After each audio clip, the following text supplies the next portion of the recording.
Oi, meu querido. A questão é o seguinte: o golpe estava aí e caiu, não caiu. Bolsonaro se lascou e Bolsonaro está morrendo de medo. Existe a suspeita de uma nova delação e a delação é de um general. Essa é a suspeita, meu querido e minha querida. Chefe das Forças Armadas se reuniram 14 vezes com Bolsonaro após derrota na eleição, enquanto o golpe era debatido, diz Polícia Federal. Depois do dia 30 de outubro, que foi o segundo turno que Lula foi eleito, cúpula ali, ó, de militares se reuniram com Bolsonaro, chefes das Forças Armadas se reuniram com Bolsonaro por 14 vezes. Bolsonaro estava mocosado, você lembra? Que o Bolsonaro estava mocosado, não falava com ninguém, então, não sei o quê. Aí o povo falou: não, ele está doente, doente. Os cambal, ele estava era ali, ó, com reunião só com militar. Ele reunia só com os militares, não reunia com mais ninguém. Só com borra-botas dos militares lá, né? Para conspirar o golpe, lógico, né, meu querido? Então, é o seguinte: 14 vezes. E a Polícia Federal tem um registro, as provas de todas essas 14 vezes. O que será que ele estava fazendo? Será que ele estava em estado de guerra, o Brasil? Porque ele não atendia ninguém, ele não saía nem nada. Quando ele saía, era para incitar o povo lá, dizendo que alguma coisa ia acontecer, que estava tudo ok, e tal coisa. É complicado, meu querido. Agora, isso aqui também é, ó. E é uma grande oportunidade. Está na CCJ uma PEC que pode estabelecer que militares da ativa não se candidatem, não podem ser candidatos. E também pode ter alteração do artigo 142 e pode acabar com a morte civil de militar expulso. Isso aqui é uma grande oportunidade para o governo federal aproveitar esse momento político judicial em que 25 militares foram indiciados pela tentativa de golpe. 37 ao todos foram indiciados, dentre os quais está Bolsonaro. E 25 militares, 6 generais, gente. E muitos desses imbricaram na vida política mesmo estando na ativa. Pra você ter ideia, desses 6 generais, 3 eram da ativa e ocuparam cargo de poder, cargo político. Então, nós estamos diante de um momento que talvez nós não tenhamos mais, que é um momento adequado para fazer alterações legislativas nesse campo envolvendo militares. E existe uma PEC que já está na CCJ. A CCJ de Caroline de Tone, bolsonarista, que não vai facilitar em nada, mas enfim, ali pode começar o debate e o andamento. Está na CCJ. Caroline de Tone, para dificultar a situação, ó, já colocou o relator como o Bilinski, deputado federal, a gente sabe da bancada da bala, bolsonarista, extremista e tal e coisa. Caroline de Tone colocou ele como relator. Mas isso não é um problema. A questão é o governo se organizar junto com o povo do centro e parte da direita para mudar a Constituição Federal, proibindo que militares da ativa sejam candidatos. Se forem candidatos, eles imediatamente irão para a reserva. Se ganhar, vai para a reserva. Se tiver mais de 10 anos, ele vai para a reserva remunerada. Se tiver menos, ele não vai remunerado. Outra situação importante que está aqui nessa PEC, o artigo 142 dá uma especificidade maior no que deflagra o artigo 142, em que ele é usado por muitos golpistas para dizer que as Forças Armadas é um poder, um supremo poder que tem o presidente da República como o comandante supremo para até mesmo justificar um golpe de Estado, que foi o que Bolsonaro fez.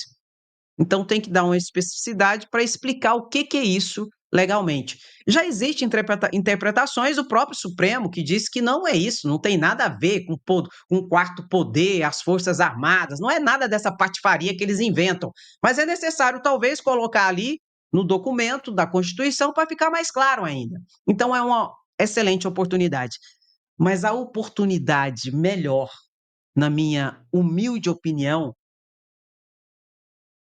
é a seguinte: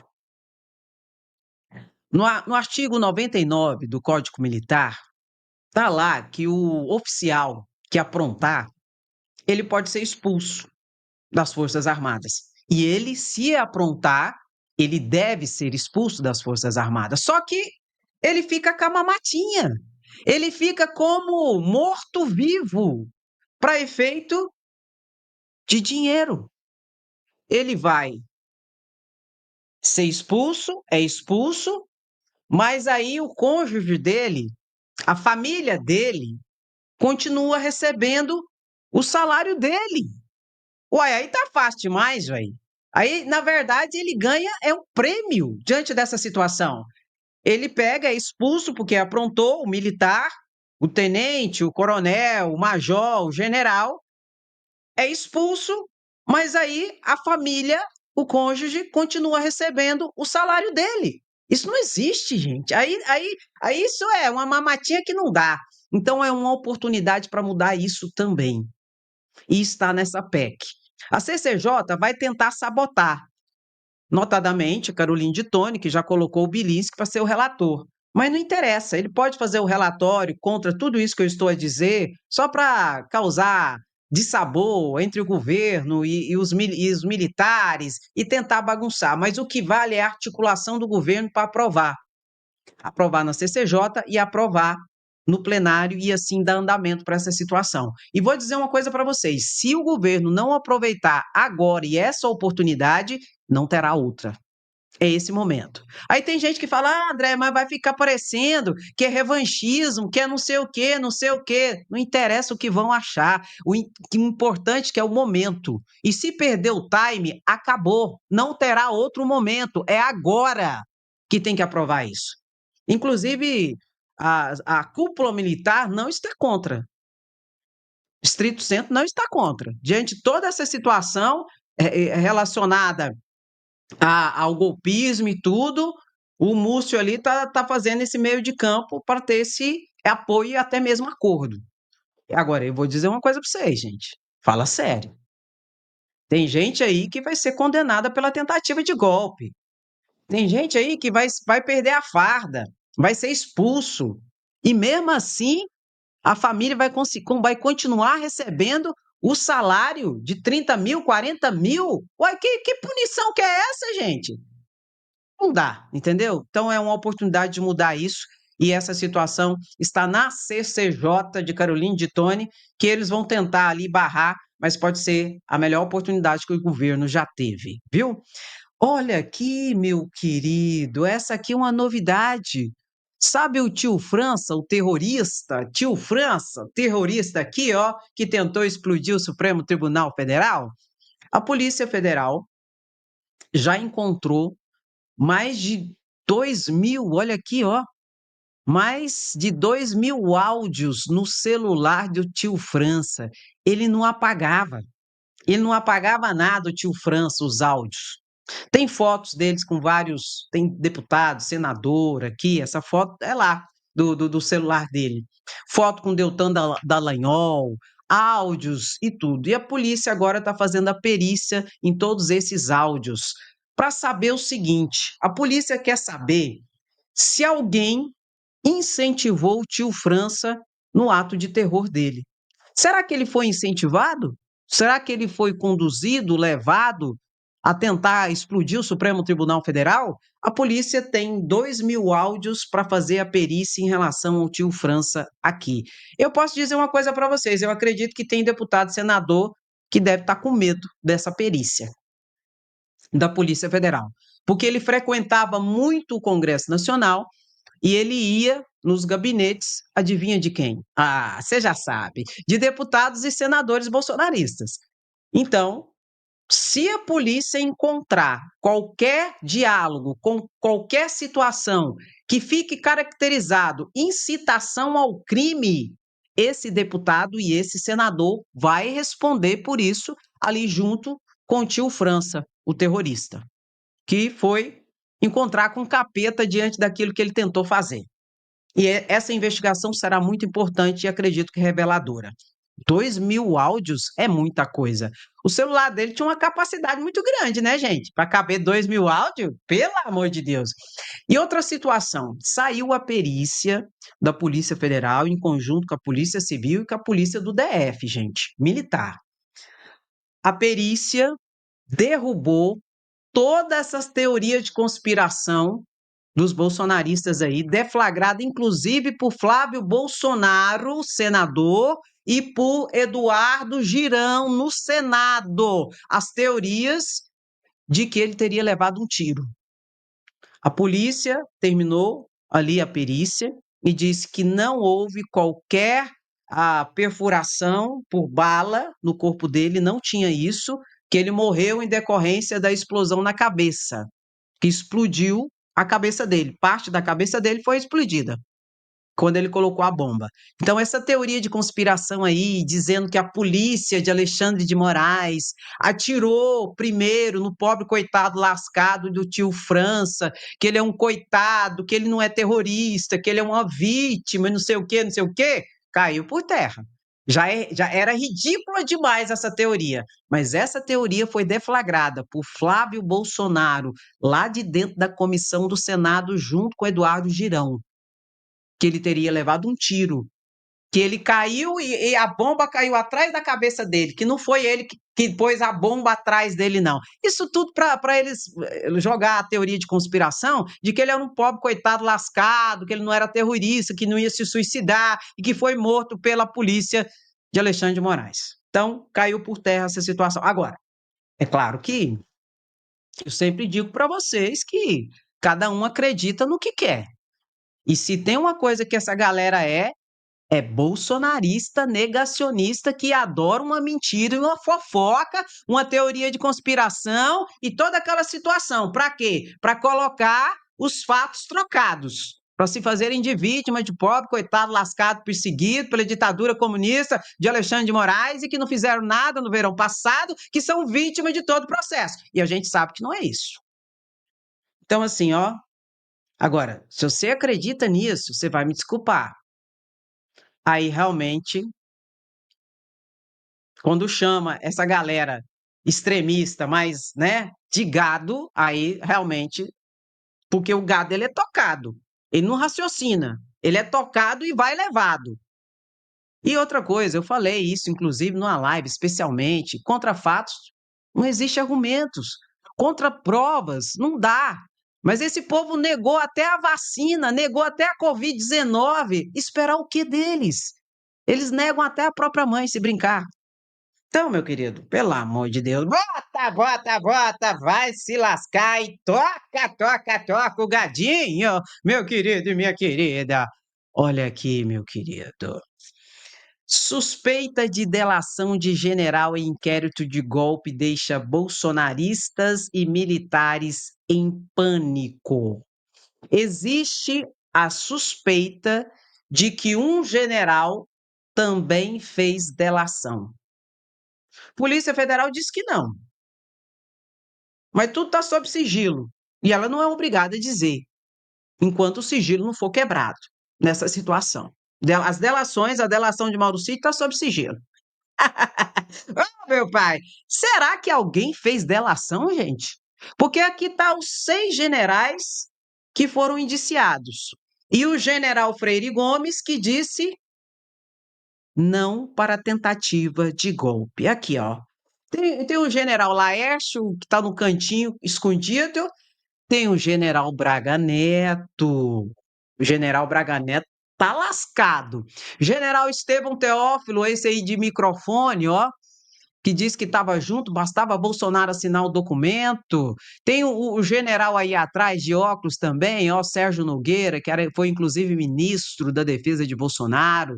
Tem o general Heleno escondido. Por falar nisso, gente, cadê o general Heleno?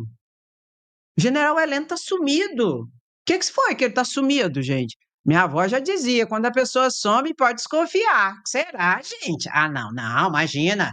Imagina, imagina. General Heleno e o general aqui, ó, o Mário Fernandes. O Mário Fernandes está preso. E posso dizer para vocês, tá lascado.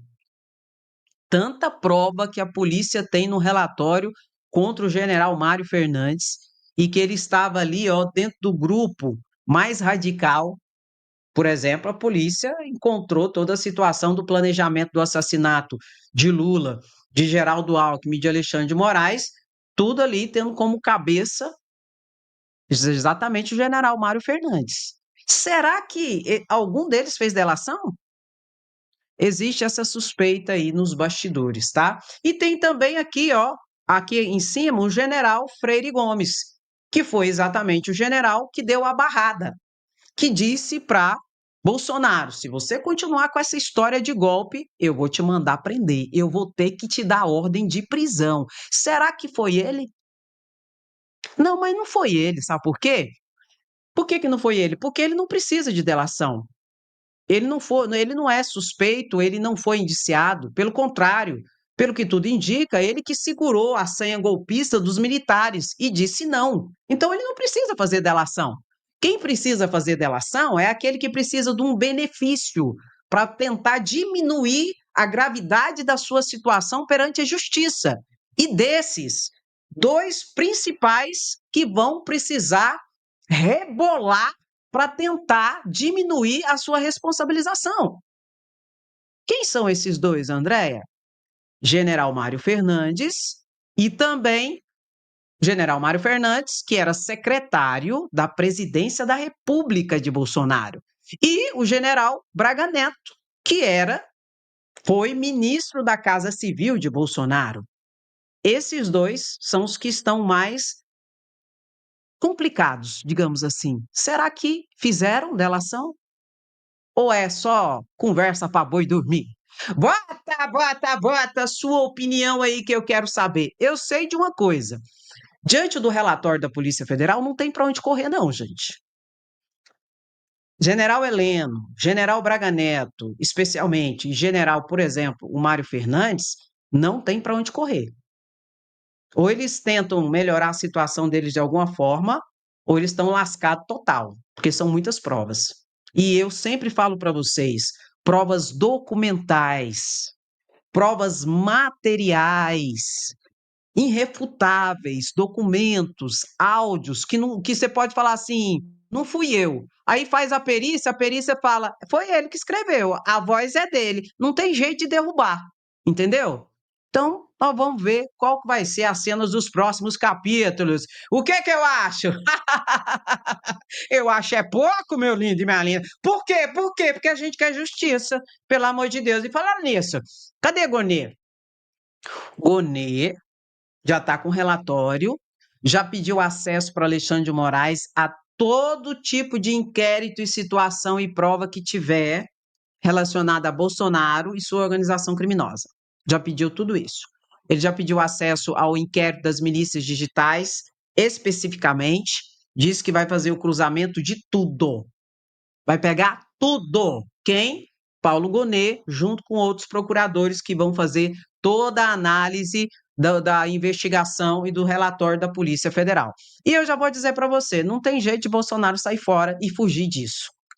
A não ser que ele fuja para outro país. Ou para outra embaixada. Se ele fugir para uma embaixada, aí também a polícia não pode pegar ele. Mas é o seguinte, não tem para onde correr, não. Tá lascado, viu? Enquanto isso, olha aqui, a guerra não acabou. Cid mandou mensagem com teor golpista quando Bolsonaro já estava nos Estados Unidos, diz a Polícia Federal. Tenente-coronel enviou mensagem afirmando que luta pela liberdade iria valer a pena. Isso aqui está no relatório da Polícia Federal e as mensagens. Dia 30 de dezembro de 2022, Bolsonaro fugiu para os Estados Unidos. Segundo o relatório da Polícia Federal, Bolsonaro fez isso para esperar o que ia dar. Com medo de ser preso, com a tentativa de golpe, ele fugiu para os Estados Unidos para esperar o que ia acontecer. Isso aqui, ó, confirma essa tese que está no relatório da Polícia Federal. Depois que Bolsonaro já tinha fugido para os Estados Unidos, depois do dia 30 de dezembro, Mauro Cid com o interlocutor, mandou mensagens dizendo: ainda não acabou. A guerra não acabou. E com quem que Mauro Cid, André, estava conversando aqui? É um interlocutor não identificado, que a polícia ainda não sabe quem é, mas sabe aonde ele estava. Adivinha aonde o interlocutor que Mauro Cid conversou estava? Eu te dou um doce, se você adivinhar. Bota aí, eu quero ver se você tá ligado. Mauro Cid, depois que Bolsonaro fugiu para os Estados Unidos, conversou com uma pessoa dizendo que a guerra ainda não acabou e que ia acontecer muito mais coisa, que vai continuar para ter esperança, que nós vamos para cima e tal e coisa. Depois que Bolsonaro fugiu para os Estados Unidos, com quem que Mauro Cid estava falando? A Polícia Federal não sabe com quem, mas sabe aonde estava a pessoa com quem ele estava conversando. A foto já fala, gente. A foto já fala. Olha a foto! Olha a foto, meu querido e minha querida! Olha a foto que ela já diz tudo para você. No PL, não, gente. No Palácio, não, gente. Nos Estados Unidos, não, gente. Gente, olha a foto, pelo amor de Deus, gente. Olha a foto! Olha a foto. A pessoa com quem Mauro Cid estava conversando, ela estava localizada. Opa! No acampamento golpista em frente ao quartel-general de Brasília, meu lindo e minha linda. E a polícia entende que era das lideranças ali, muito possivelmente um dos caminhoneiros que estavam ali, articulador, lá no acampamento golpista, que depois, no dia 8 de janeiro, desceram lá para a Praça dos Três Poderes.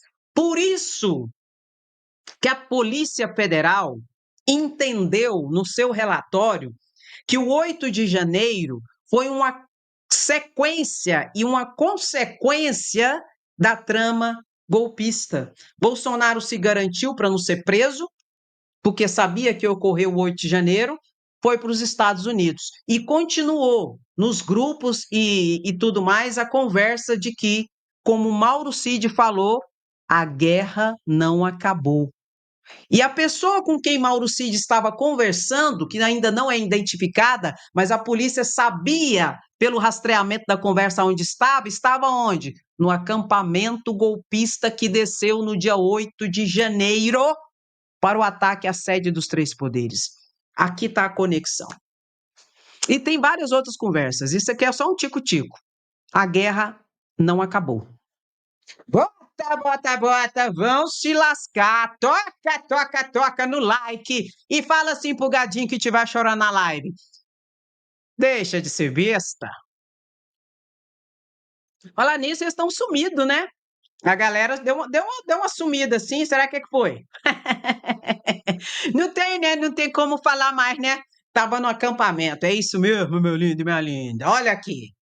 Supremo Tribunal Federal marca julgamento de recurso de Bolsonaro para tirar trama golpista das mãos de Alexandre de Moraes. O caso será discutido entre o dia 6 e o dia 13 agora de dezembro, início de dezembro, pelo plenário virtual. O Supremo Tribunal Federal vai decidir de vez se Alexandre de Moraes é suspeito ou não para julgar e ser o relator no caso da trama golpista aqui. O julgamento será virtual entre o dia 6 e o dia 13 de dezembro, para acabar de vez com essa situação aqui. Luiz Barroso colocou na pauta de julgamento isso, para acabar com essas narrativas de que Alexandre de Moraes é suspeito, que Alexandre de Moraes não pode, há abuso de poder, não sei o quê, não sei o quê, não sei o quê. Aqui é o seguinte, aqui é aquela tese da vovó e da mamãe, da titia e do titio. Se correr, o bicho pega, se ficar, o bicho come. Ou seja, se eles entenderem que Alexandre de Moraes é suspeito, o que eu não acredito, Bolsonaro vai sair do espeto e vai cair na brasa, porque vai ser outro da primeira turma. Muito possivelmente pode ser Flávio Dino. Agora, minha opinião, eu não acredito que o Supremo vá dizer que Alexandre de Moraes é suspeito. Pelo contrário, eu acredito que o plenário do Supremo Tribunal Federal, por sua maioria, 9-2, muito possivelmente, porque é claro, né, que Nunes Marques e André Mendonça vai falar que ele é suspeito e impedido, mas os outros 9 ministros acredito que vão falar que Alexandre de Moraes é competente e não é suspeito e que pode continuar. Por que eu digo isso? Porque essa é uma estratégia da defesa, jogar a suspeição em cima de Alexandre de Moraes. Aí, se o Supremo aceitar, vai vir um próximo da primeira turma. Suponhamos que seja Flávio Dino. A defesa vai fazer a mesma coisa, vai falar que Flávio Dino é suspeito e vai. Para quê, André? Para tentar ganhar tempo. Aí vem Flávio Dino, suspeito. Aí vem um outro da próxima turma, da primeira turma. Quem que pode ser, André? Zanin. Ah, Zanin também é suspeito. Aí vai toda a patifaria. Para quê? Para ganhar tempo, para enrolar no processo. Deixa eu falar uma coisa para vocês. Quando a pessoa tem culpa, tem rabo, tem provas e os fatos são comprovados, a defesa vai para um outro lado de defesa, vai para o processo, vai tentar enrolar o processo o mais possível, para tentar conseguir uma prescrição do crime, para tentar ali o cara já está idoso, diminuir a pena. É o caso de Bolsonaro. Bolsonaro, o ano que vem, vai fazer 70 anos. Já vai ter alguns benefícios por causa da idade. A prescrição, o tempo diminui para conseguir a prescrição, não obstante, não vai conseguir, porque já está no Supremo. Então, isso aí é esperança para boi dormir. É mais 72 horas só para conversa fiada. Vai fazer 70 anos, a pena pode ser diminuída quando vier a condenação, mas mesmo assim já está lascado, porque vai pegar uns 28 anos só pela tentativa de golpe. Diminui pela metade, por causa da idade, nos melhores dos mundos, mas mesmo assim vai ser 14 anos. 70 mais 14, 84 anos. E depois ainda conta mais 8 anos de inelegibilidade pela lei da ficha limpa. Ou seja, vai poder voltar para a vida política com 92 anos de idade. Entendeu? Então, assim. Então, meu querido, não adianta. Agora, isso é claro e nítido que isso é estratégia de defesa. E você conta, eu conto. O Supremo sabe disso. Pegou o código? Pega o código, pega o código. O Supremo sabe disso. E o Supremo não vai dar margem para enrolação nesse processo. Não vai dar, porque se der, o laboratório de cria de terroristas só vai aumentar. As fake news, as mentiras, teoria de conspiração, toda essa situação de mentira, fake news, ataque ao Supremo Tribunal Federal só vai piorar. Então eles não vão enrolar nisso. Não vão. E Bolsonaro, acredito que se. Agora tem um porém. Tudo depende também do Procurador-Geral da República. Eu mostrei aqui para vocês que Alexandre de Moraes deu um recado muito bem dado na decisão dele de envio do relatório para o Procurador-Geral da República e no mesmo relatório de quebra de sigilo do relatório da Polícia Federal que indiciou Bolsonaro e mais 36 pessoas pela tentativa de golpe. Alexandre de Moraes deixou bem claro lá. Artigo 129, inciso 1º da Constituição Federal. É competência privativa do Ministério Público a denúncia na ação penal pública. Estou passando a bola para você, Paulo Gonet. Agora é com você. Faça o seu serviço, porque isso é competência privativa sua. Passou a bola geral. Eu estou aqui esperando. E estou esperando ansiosamente. Mas precisa da parte do Procurador-Geral da República. Se o Procurador-Geral da República não agir, todo mundo vai nadar e vai morrer na praia. E Bolsonaro vai ficar solto. Então agora é a vez do Paulo Gonet agir. Depende, André? Depende. Depende agora do Procurador-Geral da República. Ele precisa denunciar Bolsonaro para que comece o processo criminal. Gonet denunciando, a bola volta para Alexandre de Moraes, para a primeira turma do Supremo Tribunal Federal. André, não pode ser julgado no plenário? Pode, mas se for julgado no plenário, será uma excepcionalidade. Porque o regimento interno do Supremo Tribunal Federal determinou. Tem um plenário no Supremo, composto de 11 ministros, tem a primeira turma, 5 ministros, e a segunda turma. O Supremo é dividido em 2 turmas. E o regimento interno diz o seguinte, que as questões criminais vão para as turmas que devem julgar questões criminais, para deixar o plenário solto para julgar as outras questões, não ficar parado. E a primeira turma é aonde Alexandre de Moraes está. Então deve ser julgado pela primeira turma. E vai ser bom ser julgado pela primeira turma. Por quê, Andréa? Não, muito dificilmente vai ter pedido de vista na primeira turma. Se fosse para o plenário do Supremo Tribunal Federal, com os 11 ministros, para a estratégia de quem não tem defesa, qual que é a estratégia de quem não tem defesa? Já te ensinei. É enrolar o processo. Quem que ia ajudar na enrolação do processo pedindo vista? E poderia enrolar o processo quase 6 meses. Quem? Nunes Marques. Quem que é o outro? Quem que é o outro? Hã? André Mendonça. Entendeu, meu querido? Aí poderia enrolar o processo quase 6 meses, com pedido de vista desses 2 bolsonaristas que a gente sabe que está ali, que é ministro e que é bolsonarista e que tentaria ajudar Bolsonaro enrolando o processo pedindo vista, se fosse para o plenário. Como vai para a primeira turma, lá eu acho que ninguém vai pedir vista. Alexandre de Moraes, lógico que não vai. Flávio Dino não vai. Zanin não vai, Carmen Lúcia não vai, e Luiz Fux, acredito, também não vai. Aí qual é a consequência disso? Na prática, Andréia, tem uma decisão condenatória de um órgão colegiado, e é do Supremo. Sabe esse povo que hoje, que é tiro, bala e bomba, tudo bolsonarista, que tirou a saidinha, que diz que para ser preso não precisa condenação transitada em julgado. O que é isso, condenação transitada em julgado, André? Que não cabe mais recurso nenhum. Não cabe recurso nenhum. Que já com uma primeira condenação de órgão colegiado pode prender, já vai poder prender Bolsonaro.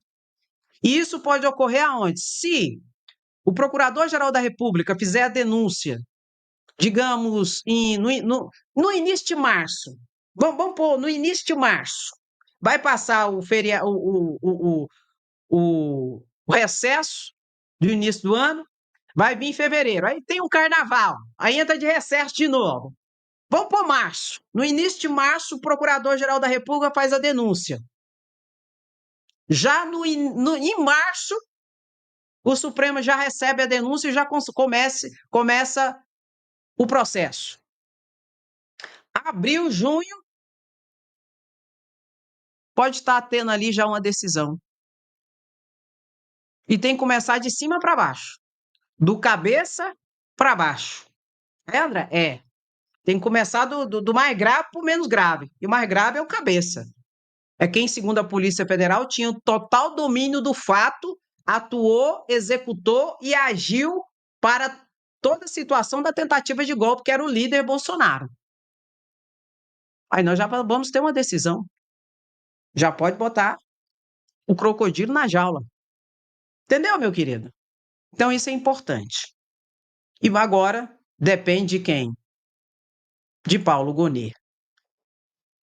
E a suspeição de Alexandre de Moraes, não acredito que o plenário vai declarar a suspeição de Alexandre de Moraes. Por quê, Andréia? Eu vou explicar de novo porque é importante. Hoje em dia, o redundante é importante. Diante de tanta mentira, fake news, propaganda de teoria de conspiração e tudo mais. Não obstante, isso não seja redundante. Muita gente não sabe disso mesmo. Por isso que a gente tem que explicar. Suspeição ocorreria se Alexandre de Moraes fosse a vítima no processo em si. Alexandre de Moraes não é a vítima no processo em si de tentativa de golpe. Alexandre de Moraes foi ameaçado, tinha até um planejamento de assassiná-lo, porque ele é o juiz da causa. E o juiz da causa não pode ser afastado por ele ser ameaçado. Ele pode sair se ele quiser, por uma questão de foro íntimo, de integridade física dele, e ele não tiver condições para julgar diante da ameaça, diante de toda a situação. E não por ser suspeito. Porque o objeto jurídico tutelado nessa ação criminal de investigação é o Estado Democrático de Direito. O bem jurídico é a democracia. Os próprios crimes falam, que são 3: tentativa de abolição violenta do Estado Democrático de Direito, tentativa de golpe de Estado e organização criminosa. Alexandre de Moraes foi ameaçado no curso de toda essa situação porque ele é o juiz da causa. E se for entender que um juiz é impedido ou suspeito por ele ser ameaçado, nenhuma organização criminosa, nenhum bandido nesse Brasil perigoso é julgado e condenado, porque eles ameaçam o juiz da causa, eles ameaçam o promotor de justiça, eles ameaçam todo mundo.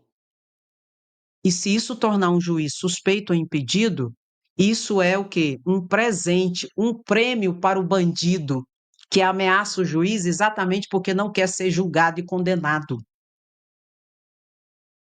Pega o código, meu querido e minha querida. Eles enganam o gadinho. Aqui eles não enganam, não. Essa conversa fiada não cola. Aí você fala assim, André, mas e se o plenário decidir afastar Alexandre de Moraes do julgamento? Isso pode ocorrer? Pode.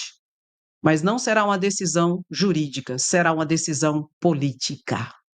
Eles vão querer pacificar e tentar derrubar essa narrativa golpista que é propagada a 4 ventos nas redes sociais e da tribuna do Senado Federal, por exemplo, por Marcos Duval, por Flávio Bolsonaro, senador, por Rogério Marinho, senador, por vários senadores. E é propagada também aos 4 ventos pelo plenário da Câmara de Deputados Federais, por todos os deputados bolsonaristas.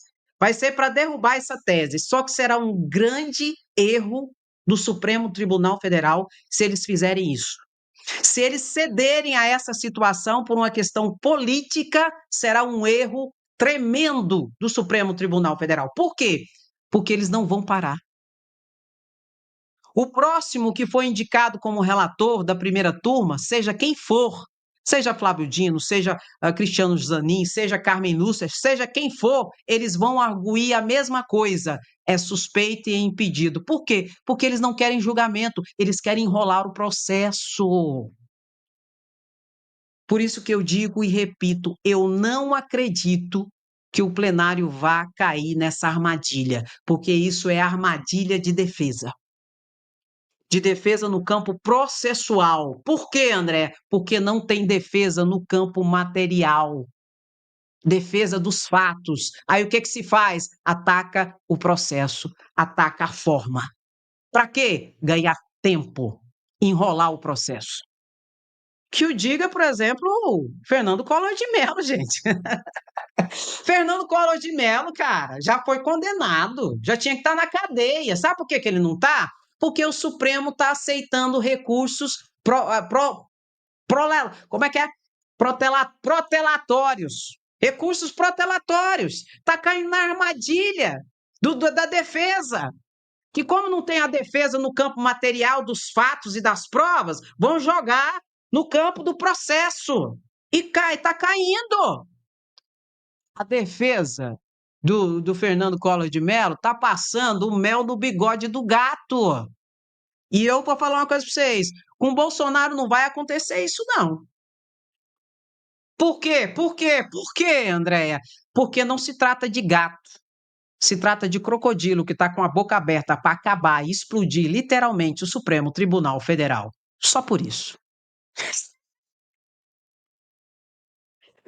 Opa! Bota! Sem anistia, queremos justiça, somos resistência. Quem gosta fica, quem não gosta vai se lascar. E tá tudo bem. E não se preocupe, não se preocupe. Eu não acabei a live ainda. Ô, gadinho sem vergonha. Olha aqui, meu querido, vamos ouvir uma manifestação aqui que eu acho muito oportuna nesse momento do Brasil varonil. Meu pai, Bom Gás, olha o desespero do povo. Rio Grande do Sul, deputado Bom Gás, tem a palavra, Vossa Excelência. Presidente Pompeu, hoje aconteceu um fato inédito. Tinha um bolsonarista na tribuna E ao ver que eu estaria aqui falando, ele quis adivinhar o meu discurso, porque ele está tão preocupado que o grande líder dele, que é criminoso, vai na cadeia. E ele defendeu esse criminoso. E esse criminoso queria assassinar a democracia e o presidente da República. Então, ele vai saber que o grande líder dele vai para a cadeia. Presidente, eu peço para repor o meu tempo. Presidente, eu peço para repor o meu tempo. Eu só quero pedir a compreensão de todos os colegas parlamentares. Nós temos um regimento, uma regra. Sempre que um deputado está na tribuna, lhe é assegurado o direito inalienável de manifestação na tribuna, sem interrupção, sem criar nenhum obstáculo que possa inibir a manifestação do parlamentar. Isso vale para um e para outro lado, vale para todos na casa. Então, quero repor o tempo de Vossa Senhoria. Isso, obrigado. Obrigado, presidente. É que o desespero dessa gente que defendeu o criminoso é tão grande que eles ficam desequilibrados. Como é que ele vai subir aqui na tribuna e dizer: eu defendi o Bolsonaro e o Bolsonaro quis abolir a democracia. Eu defendi o Bolsonaro, mas o Bolsonaro armou um golpe com a máfia dele, com todos os generais, para destruir o Brasil. Eu vou defender o Bolsonaro que envergonhou o Brasil e deixou 33 milhões no mapa da fome. Eu vou defender. Não pode defender. Então fico falando bobagem. O pessoal está desesperado. O líder máximo de vocês vai para a cadeia. É isso que vocês precisam entender. E espero que o Bonet faça o mais rápido possível a denúncia para que o Supremo vote e coloque na cadeia, que é o lugar dele. Criminoso é lá. Mas eu quero falar do grande país que o presidente Lula está reorganizando. Esse Lula é o grande líder. Está colocando como presidente do G20 toda... Tá bom. Bota aí, ó. Bolsonaro vai pra cadeia. E não adianta ficar chorando, enchendo o saco, BBB, com essas loucuras, não. Quanto mais vocês fazem, pior fica. Você não percebeu ainda, não? Então não adianta. Agora tem um porém. Bota aí, ó. Bolsonaro na cadeia. Agora eu vou mostrar pra vocês aqui. Cara, eu não vou mentir pra vocês, não. Eu não achava que ia chegar a esse nível. Arthur Lira.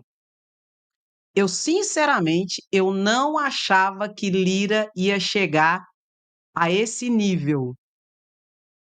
Não achava. O que Lira fez? Lira ontem, na sessão, parou um pouco a sessão para dar pau que palanquete para os bolsonaristas extremistas. Você sabe que foi indiciado pela Polícia Federal o deputado federal Van Hatten e também o deputado federal Cabo Gilberto. Foram indiciados pela Polícia Federal por calúnia, difamação, injúria contra o delegado da Polícia Federal, Fábio Shor, que investiga, que é um dos principais ali que investiga o Bolsonaro. E eles pegaram a tribuna, chamaram ele de bandido, disseram que ele organiza o procedimento de investigação com fraude, chamaram ele de cachorrinho, cadela de Alexandre de Moraes, que é a Polícia Federal da Gestapo, do comunista de Alexandre de Moraes, e disseram um monte de coisa em relação a esse delegado. O delegado fez representação e tal coisa, fez investigação, Polícia Federal indiciou esses dois deputados, e tem outros deputados também indiciados por crime de calúnia, difamação e tudo mais. Aí ontem, Arthur Lira fez uma manifestação dizendo que não aceita esse tipo de situação por parte da Polícia Federal. Que isso é um abuso da Polícia Federal. E que o deputado e o senador têm liberdade absoluta. É por isso que ele falou. Sobre palavras e votos de que ele falar ali na tribuna. Eu vou colocar um tico-tico da fala dele, porque eu não vou mentir para vocês, não. Eu estou com asco de Arthur Lira. E eu vou te explicar por que ele fez isso. E ao mesmo tempo que ele fez isso, defendendo esses bolsonaristas, segundo Glauber Braga, Arthur Lira está trabalhando nos bastidores para caçá-lo. Não porque ele é golpista, mas porque ele enfrenta, é um dos poucos deputados que enfrenta Arthur Lira, Glauber Braga. Enquanto eu vou colocar um tico-tico só para você ver, principalmente a plateia que está assistindo ali, batendo palma para Arthur Lira, só um tico-tico. Enquanto isso, coloca aí, Glauber fica, Lira sai. E depois eu vou colocar Glauber e depois eu vou te explicar toda a situação. Isso aqui, para mim, é uma vergonha. Por que Arthur Lira está fazendo tudo isso? Vamos ver, vamos explicar, tintim por tintim, essa vergonha absurda na minha concepção. Vamos ver juntos aqui. Da Polícia Federal nem nos órgãos do Estado brasileiro. Deputado Van Hatten e deputado Gilberto Silva não são merecedores dos inquéritos, dos indiciamentos que foram feitos a esses deputados.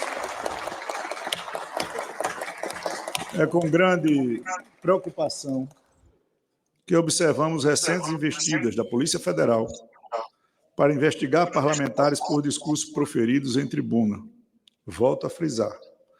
Tentativa de criminalização de falas proferidas na tribuna deste parlamento, local por excelência de pleno exercício de liberdade de manifestação do pensamento e de incidência absoluta da cláusula constitucional da imunidade material.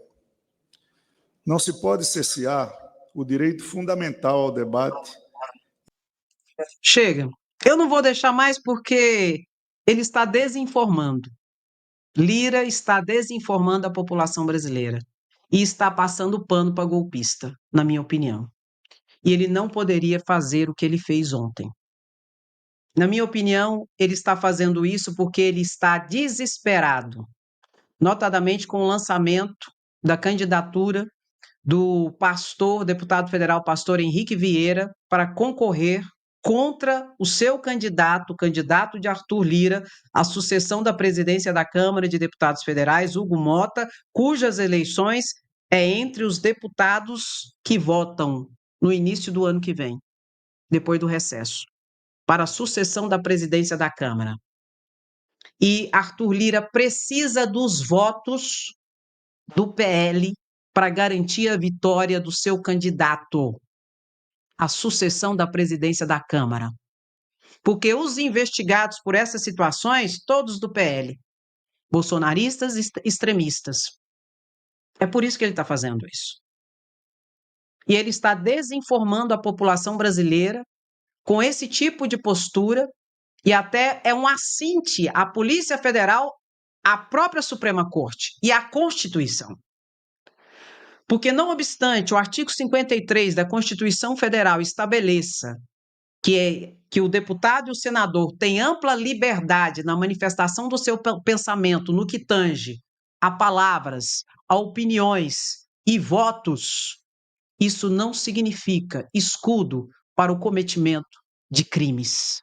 Isso não significa que o deputado e o senador pode injuriar, caluniar, incitar as pessoas ao crime, ameaçar, difamar as pessoas com essa pseudo-imunidade parlamentar. Não é isso o elemento axiológico da Constituição Federal quando colocou essa imunidade ali. O que é isso axiológico? De valoração. Essa liberdade e essa imunidade foi estabelecida na Constituição Federal para a realização plena do interesse público, da defesa da democracia, e não para ataques a instituições com teor e viés golpista. Não foi para isso que foi estabelecido em 1988 na Constituição, pelo poder constituinte originário, a imunidade parlamentar. E agora o presidente da casa joga para a plateia para passar o mel no bigode do gato dos deputados do PL, porque quer o voto deles para a eleição do seu sucessor, Hugo Mota, na Câmara de Deputados Federais. Isso fala muito de quem é Arthur Lira. Isso mostra muito o nível de comprometimento com a democracia e com a Constituição que Arthur Lira tem, ou seria, não tem. Lamentável essa postura. Enquanto isso, Glauber Braga é jogado na cruz sobre essa situação. É muita canalice. Escreva aí, meu querido. Glauber fica, Lira sai. Veja aqui o pronunciamento de Glauber depois da comissão que ocorreu ali no Conselho de Ética ontem, no julgamento ali, no processo que tenta cassar o mandato de Glauber Braga. Tudo porque, na verdade, ele é um dos poucos que encara Arthur Lira. Anúncio de maneira irrevogável. Presidente, eu quero fazer um anúncio de maneira irrevogável para que as medidas já sejam diretamente adotadas pela mesa da Câmara. Para mim, essa situação passou de todos os limites. Eu vivencio um processo no Conselho de Ética da Câmara de uma representação desde o mês de abril. E hoje eu me emocionei muito no Conselho de Ética com o depoimento da deputada Luísa Erundina. Gostaria, inclusive, de não decepcioná-la, mas isso para mim já passou de todos os limites. O que tinha que ser apresentado àquele conselho já foi. Houve um indeferimento por parte do presidente do conselho de 4 testemunhas por mim indicadas.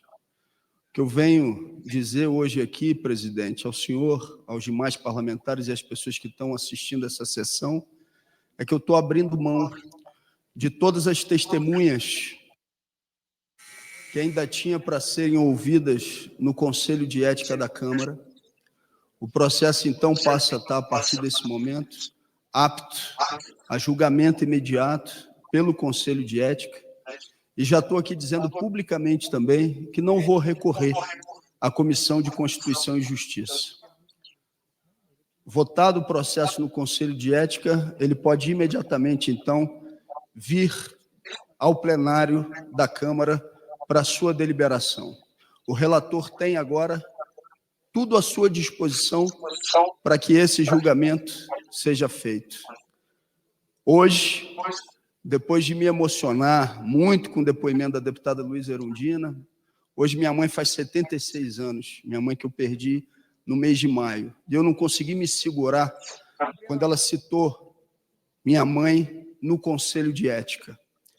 E hoje, mais uma vez, eu fui alvo de 2 provocadores já munidos de celular, preparados nos corredores da Câmara dos Deputados. Isso, para mim, já passou de todos os limites. Eu não vou fingir uma pessoa que eu não sou até que esse processo seja deliberado por esse plenário. Eu não vou fingir uma não reação ou indignação quando esse tipo de atitude é realizada, evidentemente, para me desequilibrar e para fazer com que esse processo venha o mais rapidamente possível para o plenário. Pronto. A partir de agora, tem o que queriam. Já podem julgar imediatamente no Conselho de Ética e trazer a matéria para a deliberação do plenário. Ao mesmo tempo, presidente, eu estou de maneira irrevogável renunciando à presidência da Comissão de Legislação Participativa da Câmara dos Deputados para que seja feita uma nova eleição e para que outra pessoa possa conduzir, nesse tempo que resta, da Comissão de Legislação Participativa a sua presidência. Não estou me afastando da luta. Vou seguir em luta. Quero agradecer profundamente a cada uma das pessoas que se mobilizou em defesa do mandato. Quero agradecer mesmo as milhares de pessoas que, na segunda-feira, se movimentaram, foram ao Circo Voador, no Rio de Janeiro. Quero agradecer profundamente à deputada Luísa Erundina. Se eu hoje me emocionei de maneira profunda com ela no Conselho de Ética, eu não queria, nesse momento, estar decepcionando a deputada Luísa Erundina. Mas tudo tem um limite. E esse processo que se arrasta durante todo esse tempo, para mim, já foi o suficiente. Todos os parlamentares do Conselho e todos os parlamentares do plenário da Câmara dos Deputados já sabem do que se trata. Ninguém tem mais nenhuma dúvida do que aconteceu e do que está movimentando esse processo. Se todos e todas já têm a possibilidade de exercer o seu direito de voto, vamos para a votação no Conselho e no plenário da Câmara. Obrigado.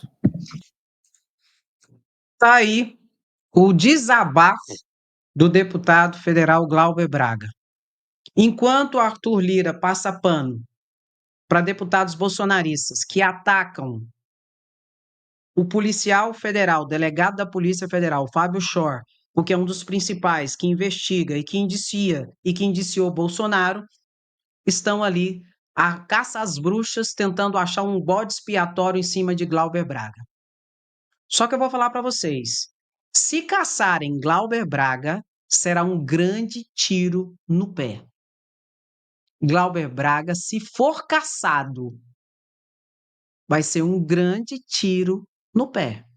E essa situação pode ser revertida perante o Supremo Tribunal Federal. Por quê? Porque o objeto não é suficiente para uma cassação, que foi a briga com o cara do MBL, em que Glauber Braga conseguiu provar as provocações, as ilações, inclusive colocando a mãe de Glauber Braga, que estava muito doente, e toda uma situação que isso chama no direito inexigibilidade de conduta diversa. O que é isso, Andréia? Qualquer pessoa faria a mesma coisa se tivesse no lugar de Glauber Braga. E a justiça e a lei não pode exigir uma conduta diversa daquela. Então vai ser um grande tiro no pé. Por isso que eu continuo a dizer, Glauber fica, Lira sai. E esse movimento que Lira está fazendo a favor de golpistas é só para passar o mel no bigode do gado e dos gatos, para ter o voto deles. E depois, Arthur Lira vai dar o chute na bunda desse povo também. Porque não tem como se coliar, se juntar com essas pessoas. Ele está fazendo isso por interesse momentâneo do voto deles para fazer o seu sucessor na Câmara de Deputados Federais. O que é, para mim, uma grande vergonha. Lamentável. Mas minha mãe sempre dizia isso para mim e diz até hoje. Andréia, cada um dá o que tem. Não adianta você ficar esperando da pessoa aquilo que ela não tem para dar. Para de se iludir. Cada um é aquilo que tem para dar. Então, meu querido, isso diz muito, muito de quem é Arthur Lira. E a gente precisa estar atento a essa situação. Por isso, coloque como nunca. Glauber fica, Lira sai. E é sem anistia. Não adianta ficar passando pano para golpista, para deputado e senador golpista. É sem anistia. Não haverá anistia para ninguém. O tio França, o terrorista, levou por caixão qualquer possibilidade de anistia. Acabou, não tem. O tio França, o terrorista, levou com ele para o quinto dos infernos qualquer possibilidade de derrubada, de inelegibilidade. Não tem. Bolsonaro é inelegível até 2030 e mais do que isso, ficará inelegível até os seus 92 anos ou mais, depois que for condenado. Aceita que dói menos. Perdeu, mané. É essa a situação. Bota, bota, bota, sem anistia, queremos justiça, somos resistência. E eu não posso deixar de encerrar a nossa live sem antes nós ouvirmos o deputado federal, que admiro muito, Rogério Correia. Veja a mensagem dele. Eu tenho dó das professoras que foram espancadas nas ruas por fazer greve, por tentar um salário um pouquinho melhor para defender a educação pública. E aí, quando a violência vem, eles dizem que os professores e as professoras é que provocaram a violência. E quantas vezes trabalhadores rurais, professoras, professores foram espancados por ações da ultradireita. Agora estão aqui querendo dar de coitadinhos, dizendo nós não fizemos nada. O que a gente faz, diz o Nicolas, hoje foi sem peruca, pelo menos. Ele vem aqui e diz, olha, Nós não fizemos nada, eu só falo as coisas aqui inocentemente, e aí eu sou punido depois, sou perseguido, coitadinho do Nicolas, não tenho a menor dó. Porque o que tem que se ver é o conjunto da obra que vocês fizeram. Vocês tentaram dar um golpe no Brasil, foi o que a extrema-direita fez. O bolsonarismo é uma vertente fascista, neofascista nesse país. E o que eles tentaram, e agora o relatório da Polícia Federal coloca claro, como a CPMI já tinha colocado, é que vocês foram às redes sociais provocar o golpe, intimar as pessoas a ir à porta dos quartéis, colocar bomba em avião para criar fato político. Agora o outro jogar bomba no Supremo Tribunal Federal, punhal verde e amarelo para matar o presidente Lula envenenado e o vice-presidente Alckmin. O ministro Alexandre de Moraes, foi isso. Não foi inocente, não. Não vai na rede social à toa, não. Vai na rede social para consumar uma proposta golpista e antidemocrática. É por isso que Bolsonaro vai ser preso. Não é pelas besteiras que ele fala, não. Porque só fala besteira. Se fosse por falar besteira, vocês já estavam tudo presos. O problema é porque vocês queriam consumar um golpe e querem ainda. Até agora vocês não vieram aqui pedir perdão ao povo brasileiro porque tinha trama golpista para assassinar o presidente da República. Por que vocês não condenam esses generais que estavam lá e tem áudio deles dizendo que iam fazer isso? Quem de vocês condenou esse pessoal aqui? Ninguém. Mas vocês condenam o MST, trabalhadores rurais sem terra. Esses não podem lutar pela terra. Esses você acham terroristas? Terrorista é Bolsonaro, que comandava o golpe nas palavras da Polícia Federal. É na palavra da Polícia Federal que, aliás, vocês falavam muito bem da Polícia Federal e agora dizem que a Polícia Federal não presta porque virou contra o golpe que vocês quiseram dar. O povo brasileiro, eu peço mais um minuto, presidente, aqui. O povo brasileiro não precisa ter dó dessa turma. O que eles fizeram foi 4 anos preparando o golpe. E agora estão com medo danado, porque o Haddad hoje, vocês cutucaram tanto, o mercado cutucou tanto, que o Haddad hoje vai anunciar isenção até R$5.000 do imposto de renda e taxação das grandes fortunas. Agora eu quero ver vocês proteger as grandes fortunas, como sempre protegeram os ricos e o golpe que o mercado sempre quis dar nesse Brasil. Muito obrigado. Parabéns ao deputado federal Rogério Corrêa, que deixou o seu recado. E, como ele disse, a gente não tem que ter dó dessa galera, não, que está se fazendo de vítima, de pobre coitado lascado, mas que queria uma guerra civil no país. E que se lascasse quem entrasse no meio. Por isso que eu sempre digo e repito, o que que eu acho? O que que eu acho? Eu acho é pouco, meu querido e minha querida. E tá devagar ainda, porque a prisão de Bolsonaro tem que vir logo, tá atrasada. Ô, Gonê, cadê você, meu filho? Cadê o Gonê? Pelo amor de Deus. Agora, o que que essa extrema-direita quer? A extrema-direita, ela tem um objetivo, que é acabar com os marcos civilizatórios de conquistas de direitos e garantias que o povo conseguiu, notadamente a ralé, pobre, o mais sofrido, o usado, o lascado, o explorado pela classe média que está numa posição confortável, elite, não é? Ali, junto com a elite, tudo e tal coisa. E acabar com os marcos civilizatórios e retroceder aos direitos e garantias conquistados. E tanto é verdade esse objetivo da extrema-direita que ontem, na CCJ, foi aprovado uma PEC que proíbe as hipóteses de aborto legal no Brasil. O Brasil tem 3 situações que o aborto é legal, em que a mulher pode interromper a gravidez. Se for causa de estupro, se tiver risco de morte para a mulher, se o feto for anencéfalo, a mulher pode interromper a gravidez. Logicamente, são situações extremas em que a mulher teria e tem, desde 1940, direito de interromper a gravidez nesses 3 casos. Ontem foi aprovado na CCJ de Caroline de Tone e de maioria bolsonarista de extrema-direita, que quer acabar com os marcos civilizatórios, foi aprovado que a mulher não vai poder interromper a gravidez em nenhuma hipótese. Você já parou para pensar que crueldade, que maldade a mulher ser obrigada a continuar com a gravidez em decorrência de estupro. A mulher continuar com a gravidez que sabe que o feto já está morto praticamente, ou que a mulher vai continuar com a gravidez sendo que ela vai morrer. Não tem lógica isso. Isso é absolutamente inconstitucional, mas isso faz parte da estratégia golpista e de extrema-direita, de laboratório de cria de terroristas. Por quê? É absolutamente inconstitucional. E se for dado andamento, o Supremo vai derrubar. Aí, quando o Supremo derrubar, eles vão fazer todas aquelas teses de que o Supremo mata criancinha, que o Supremo é assassino, e é isso, e aquilo outro, alimentando o laboratório de terroristas no Brasil que querem explodir o Supremo Tribunal Federal. É essa uma das estratégias dessa extrema-direita. Mas a outra estratégia é exatamente derrubar os marcos civilizatórios e retroceder. Esse é o objetivo da extrema-direita.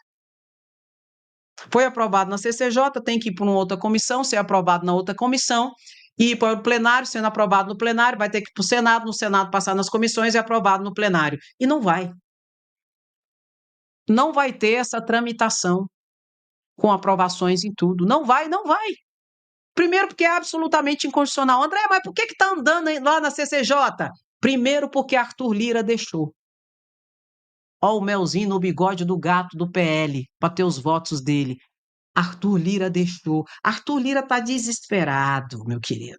Ele quer porque quer fazer o seu sucessor na Câmara de Deputados. Segundo, porque a extrema-direita está articulando e está tentando tirar os holofotes do indiciamento do golpe. Aí levantou essa situação. E é uma vergonha. É uma vergonha. E outra coisa, o Supremo Tribunal Federal pode barrar esse projeto antes dele ser aprovado, só a título de informação. Já foi impetrado mandado de segurança para o Supremo avaliar e já mandar suspender esse tipo de projeto inconstitucional. E pode, André? Pode. Quando o projeto é absolutamente inconstitucional, o Supremo pode mandar falar, pode parar a tramitação dessa merda aí. O que vocês estão fazendo? O que vocês estão querendo com isso? Eu sei o que eles estão querendo. Isso é o laboratório de cria de terrorista que querem explodir o Supremo Tribunal Federal para colocar a culpa no Supremo em tudo daqui a pouco. E isso é alimentar a extrema-direita. Por isso que eu vou colocar aqui, vou colocar a fala de Samer Bonfim sobre esse absurdo, essa situação que para mim é vexatória, é humilhante, é vergonhosa e sempre cai no corpo da mulher. Engraçado isso, né? Sempre cai no corpo da mulher. E isso é progressivo. Se deixar, não vai ficar só no corpo da mulher, não, viu, meu querido, minha querida? Começa com a mulher, aí depois vai partindo para os outros. Inclusive, daqui a pouco vai pegar os homens também. Um absurdo isso.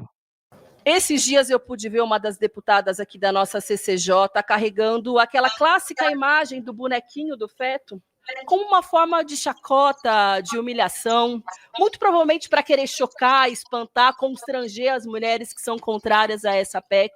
Mas se querem ir para a política de choque, eu imagino que em algum momento esse bonequinho deve surgir aqui na nossa CCJ. Eu quero que os senhores e as senhoras imaginem uma criança de 10 anos vítima de estupro grávida. E eu quero que os senhores imaginem essa criança desenvolvendo essa gestação e sendo obrigada a ser mãe de uma criança. Essa cena não choca, vossas excelências? A mim me choca. A mim, como mãe de uma criança de 3 anos, é estarrecedor imaginar que essa é a prioridade das senhoras e dos senhores. Obrigar essa menina que passou, sabe-se lá por quais tipos de tortura, de violência, a sua vida inteira, ainda mais considerando que na maioria dos casos é dentro de casa, ela nem sequer conseguiu entender o que estava acontecendo, obrigá-la a ser mãe do filho do seu estuprador. É isso que as senhoras e os senhores estão defendendo, e não se trata de uma gestação avançada que, como no PL 1904, vossas excelências queriam dizer que era uma irresponsabilidade da gestante esperar tanto tempo para recorrer ao aborto. É qualquer semana gestacional, qualquer prazo gestacional. Não pode, porque de acordo com a concepção de vossas excelências, a vida se estabelece desde a concepção. E a vida dessa menina, aparentemente, Não tem a menor importância para nenhum dos que estão defendendo essa atrocidade. Presidente, a PEC 164 de 2012 foi proposta pelo ex-deputado cassado Eduardo Cunha e ela foi resgatada na nossa CCJ em pleno 2024, poucos meses após o Brasil ter se levantado contra o PL do estupro, o PL 1904, que possibilitou aquele momento, aquela ampla mobilização, expressar a opinião da maioria da população brasileira. E eu afirmo que a maioria da população brasileira, porque inclusive foram feitas pesquisas por diferentes e respeitados institutos de pesquisas, aferindo a opinião da população sobre o PL 1904, e havia uma maioria contrária, inclusive entre evangélicas e religiosas, contrários ao 1904. Mas o alerta que eu quero fazer é que a PEC 164, ela é pior do que o PL do estupro, ela é muito pior. Porque aquele PL, ele era específico para não permitir o direito ao aborto em gestações acima de 22 semanas, o que impactaria, sobretudo, meninas, que são a maior parte das vítimas de estupro no nosso país. Aquelas, inclusive, que têm menos de 13 anos de idade, que não têm culpa da violência que sofreram, não têm culpa de terem engravidado dessa violência e que, portanto, sim, desde 1940, têm o direito ao estupro. Essa PEC também atinge esses casos, mas ela vai além, porque ela não impõe limite gestacional. Não se trata apenas a partir das 22 semanas, mas em qualquer tempo gestacional. Então, nesse aspecto, já é pior. Mas há outros aspectos, porque ela impede o direito ao aborto, inclusive quando significa risco de morte para a gestante. E aqui eu quero deixar bem claro, essas mulheres escolheram ser mães. Muitas planejaram, sonham em ser mães. E também não é culpa delas que o desenvolvimento da gestação significou o desenvolvimento de doenças que possam colocar a sua própria vida em risco. E sim, nesse caso, hoje, pela definição do tribunal, elas podem ter a possibilidade de abortar. Porque não é justo com essa mulher que um sonho, um desejo, seja transformado nessa tragédia, dessa magnitude. Essa PEC também é um retrocesso para aqueles casos de gestação com fetos anencéfalos e que, portanto, não tem possibilidade de vida extrauterina. Porque isso, para algumas mulheres, pode significar uma dor e uma tortura. E pode ser opção, escolha dessa mulher, não levar adiante uma gestação que ela sabe que vai significar uma impossibilidade de vida extrauterina. Resumindo, meu querido, essa PEC, ela nasceu morta. Ela é absolutamente inconstitucional. Ponto. Então, para que serve essa PEC? Andréia, para que serve essa PEC? Ela serve para alimentar terroristas. Ela serve para o laboratório de terroristas tipo Tio França, que se levantam contra o Supremo Tribunal Federal. Por que eu digo isso? Porque o Supremo vai derrubar esse tipo de proposta, que é absolutamente inconstitucional. Criança não é mãe, estrupador não é pai. Simples assim. E a mulher, ela tem, sim, a liberdade sobre o corpo dela. E nesses 3 casos, assegurados pela lei e pelo Supremo Tribunal Federal, a mulher vai ter o direito, sim, de interromper a gravidez. E não será esses fascistas, esses extremistas, que tirarão esse direito da mulher sobre si mesma, nessas 3 situações gravosas, gravíssimas. Não basta a dor da mulher de vivenciar todas essas situações, ela ainda ser julgada, ser abusada nos seus sentimentos por esses extremistas com esse pseudo-moralismo de defesa da vida. É mentira, é um engodo e é alimento para a extrema-direita e para o laboratório de terroristas nesse país. Já nasceu morto e o Supremo daqui a pouco vai mostrar isso. Aí pode preparar, que vai vir as narrativas e as teorias de conspiração que vão tomar conta das redes sociais para alimentar os terroristas no país contra o Supremo Tribunal Federal. É só para isso esse projeto de lei, mais nada, infelizmente. Meu querido, foi pelo Edilson. Edilson, obrigado, viu? Edilson faz a seguinte pergunta: será que no momento em que o Exército e a Aeronáutica não apoiaram o golpe, eles não deveriam ter denunciado os planos para tentativa de golpe? Sim, verdade. Mas, Edilson, isso aí é no campo do ideal. No campo do ideal, o general teria que ter feito isso e o brigadeiro Batista Júnior também deveria ter feito isso e o general Freire Gomes também deveria ter feito isso. No campo do ideal, sim. Mas no campo do real, eu fico imaginando a situação desses dois comandantes. Polícia Federal sequestrada por Bolsonaro. Manietada e sequestrada por Bolsonaro. Procuradoria-Geral da República, Augusto Aras e Lindor Araújo. Passava pano para tudo. Arquivava tudo que ia contra Bolsonaro. Congresso Nacional, calado, manietado, na sua grande maioria, pelas emendas secretas. Se brincar, se esses comandantes se levantassem, se brincar, eles seriam errados, segundo a Polícia Federal da época e segundo o Procurador-Geral da época, Augusto Aras. Presta atenção nisso aqui. Isso aqui que eu estou te explicando é no campo do real. Porque um presidente da República tem muito poder. Ele tem a máquina na mão.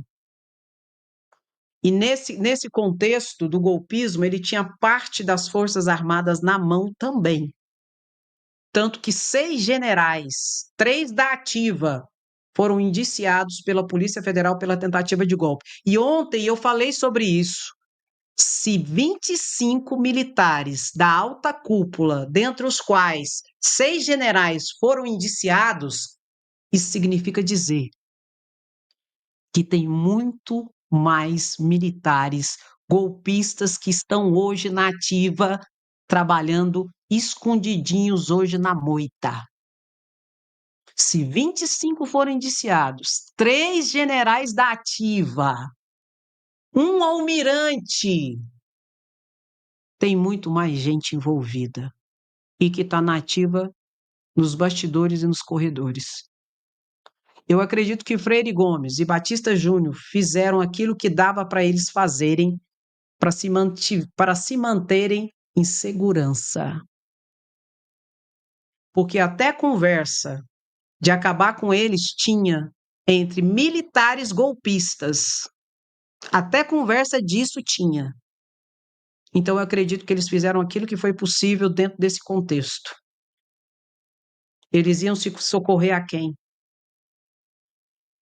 E esse povo é tão canalha, sabe o que eles iam falar? Iam falar que os golpistas, Edilson, eram o Freire Gomes e o Batista Júnior. E eles tinham tudo na mão. Tinha tudo na mão, o povo estava na rua, nos acampamentos, lá, tinha tudo na mão. E eu acredito que eles fizeram aquilo que era possível diante das circunstâncias colocadas. Agora, vou repetir, no campo do ideal seria isso que você falou, mas no campo do real, nem sempre é possível. Acho que eles corriam o risco até de alguém infartar eles, exatamente isso. Bibiano que o diga, não é? Bibiano que o diga. Queima de arquivo, pelo que tudo indica. O matador, Adriano da Nóbrega, que foi executado lá na Bahia, que tinha muita coisa para falar e foi executado. Foi executado, né? Então, assim, eles fizeram aquilo que era possível. E vou repetir, se não tivesse tido essa atitude do general Freire Gomes, teria tido um golpe de Estado. Se não fosse a estrutura e a colocação dele de forma veemente, nós teríamos tido uma guerra civil no país. Por quê? Porque parte estavam com Bolsonaro dos militares. o país ia entrar em guerra civil. E salve-se quem puder. Então, meu querido, isso foi muito grave. E eles não são pobres, coitados, lascados, que não fizeram nada no verão passado, não. São perigosos. E continuam articulando. E se não for feita justiça, vão voltar para um novo golpe mais violentos e organizados. E não vai demorar 20 anos, 30 anos, não. As redes sociais dão toda essa dinamicidade para todos os fatos sociais, inclusive para os golpistas, que usam e abusam das redes sociais. Por isso que, inclusive, vai voltar o julgamento no Supremo Tribunal Federal, que vai analisar a responsabilidade das plataformas. Começou o julgamento ontem, mostrei isso para vocês ontem, e vai voltar hoje o julgamento, onde as plataformas também serão responsabilizadas, se não agirem de forma veemente no sentido de combater mentira, fake news, teoria de conspiração e abusos da liberdade de expressão, no sentido de cometerem crimes através das redes sociais. E se o Congresso Nacional não fez o que tinha que ser feito, o Supremo vai decidir isso. E não adianta depois falar que é ativismo judicial. É necessário. Graças a quê? Graças aos abusos, que começam, inclusive, por parte de autoridades, tipo ex-presidente da República, tipo hoje, deputados e senadores que acham que pode tudo em nome da imunidade parlamentar, como eu já explicaram, inclusive, nessa live.